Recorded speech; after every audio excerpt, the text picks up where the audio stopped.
c'est Godet Info, nous la pour informer sur tout ce qui passe dans le monde là, sur le plan national et international.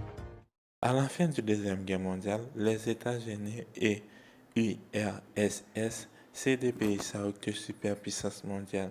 Continent Europe là, c'est dévasté.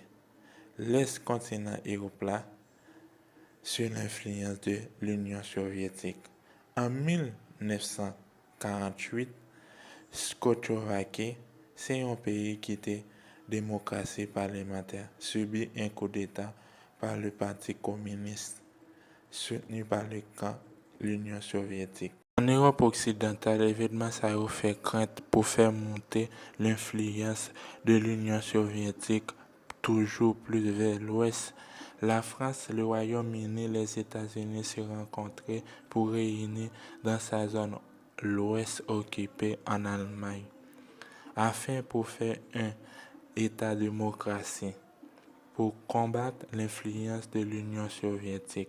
Après, en 1948, la France, le Royaume-Uni, Benelux signent un traité défensif pour protéger contre le retour de la puissance allemande et contre une intervention URSS qui possède le plus grande armée du monde.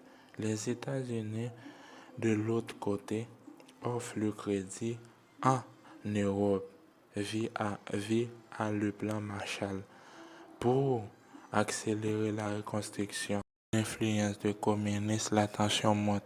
Le continent s'est divisé par ce qui appelait le rideau de fer.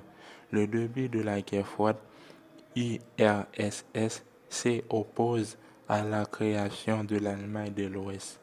Il organisé un blocus à Berlin.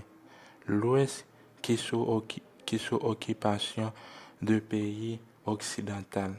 La tension monte encore. Le Royaume-Uni, secrètement en négociant avec les États-Unis, le Canada afin de mettre une alliance militaire défensive commune.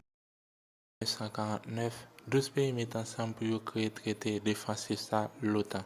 Par définition, l'OTAN, l'organisation traité